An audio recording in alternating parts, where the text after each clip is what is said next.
All right, Tonya, so we have our containers out here. You did this for us last year. We're going to have you back again to do it for us now. Thank you so much for having me back here to make some pretty flowers for your garden. Okay. All right, so the thing to know about container gardening is it's been around for literally thousands of years. People have been putting plants in pots forever. Okay. And you can put just about anything in a pot and grow it. Think about bonsais, you know.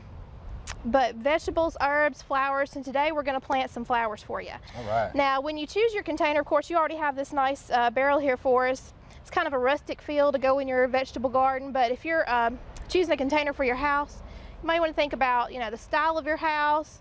Do you want something formal or something kind of rustic? How large is your space? Okay. Does the container need to be on caster so you can move it, or are you going to put it someplace and leave it? Wow. So a lot of things to consider there. Yeah. Now, after you pick your container, and I always like to choose one that has drainage holes in the bottom. It's not absolutely necessary if your container is large enough, but I like to have drainage holes. You want to fill it up with some kind of soil. Now, if you have a very large one, you do have the option of filling the bottom with fillers. Okay. You don't have to use the really best potting soil through the whole thing, but you want to make sure the top 6 to 12 inches, depending on what you're planting, has the good stuff in it. Okay. So any kind of good bagged potting soil will work. Okay. So we already have ours filled with soil and ready to go. The next thing you want to do is choose your plants. Well, there's lots of things to consider there too. You know, is your container going to be in full sun? Is it going to be in shade? Is it going to be part shade? Part of the day sun, part of the day shade. So you have to think about the conditions that your plants are going to be in, and then choose all plants that can tolerate the sun or the shade. Sure. You may even want to think about watering. If you have things in there that are low water and things that are, you know, heavy drinkers, then that might not be a good combination. Right. So, okay. I like to plant colors depending on the container too. So for a barrel, I'm thinking rustic. So oranges, reds, purples, greens, your primary colors are good for a rustic look. If you've got a formal looking container and it's going to grow in front of your nice fancy little porch, then greens and whites make a nice elegant look. Anything like white and dark purple, white usually is kind of a classic look. And if you're kind of going for the country cottage, pastels are good for that. So think about the look and the feel that you want for your container. Okay, so now that we've got our plants chosen, we've got mostly sun plants here, and the next thing we want to do is think about different heights. Okay. So to make a really nice presentation, it's just like you're going to do a flower arrangement in a vase. You want something kind of tall, you want something to be kind of a filler, and then you want something to spill over the edge to break up the hard edge of the container. And we call that thriller, filler, and spiller. So for our thriller, which doesn't look very thrilling right this minute, thrilled, huh? but it will be eventually. We have got a canna tuber. So this is the little top part of the package that it came from. Okay. And we're going to plant this in the center to be our tall thriller kind of a plant. Okay, we'll sit here and watch you do that. Our trowel here. All right.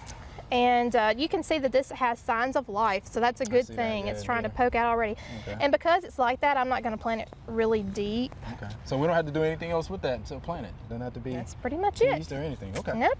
That's pretty much it. And it's going to go in the center. And then around, I'm going to choose some marigolds. Marigolds. My dad loves marigolds. Yeah. Those would be good. Gives it a nice kind of garden feel, you know. Take these little plastic things out, y'all. Okay. Don't leave those in there. And again, we don't have to tease the roots or anything. We just plant them right in the Well, soil.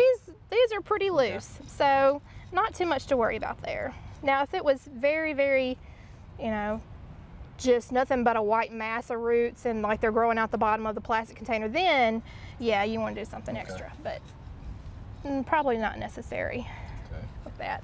So there's our marigolds. And we've got some nice verbena here.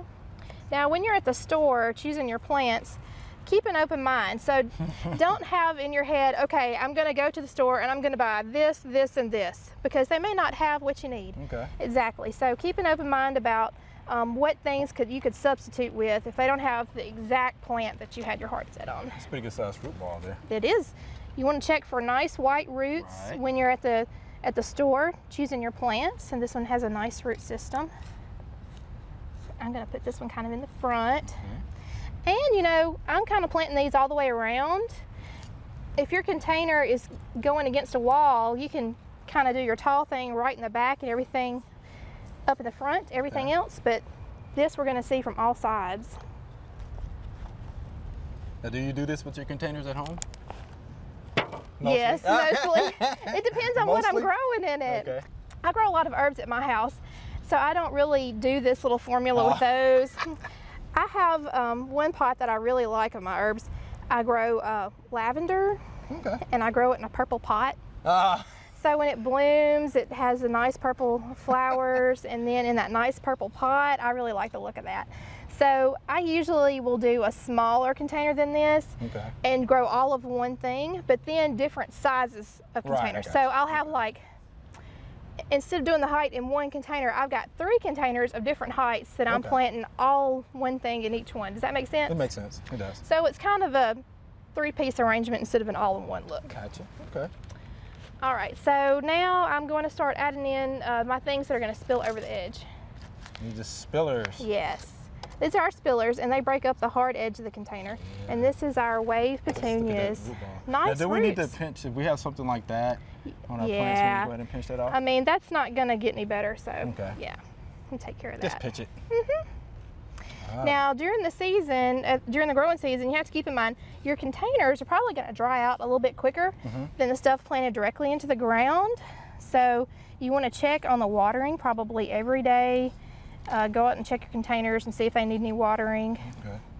It's also good to have containers for water management.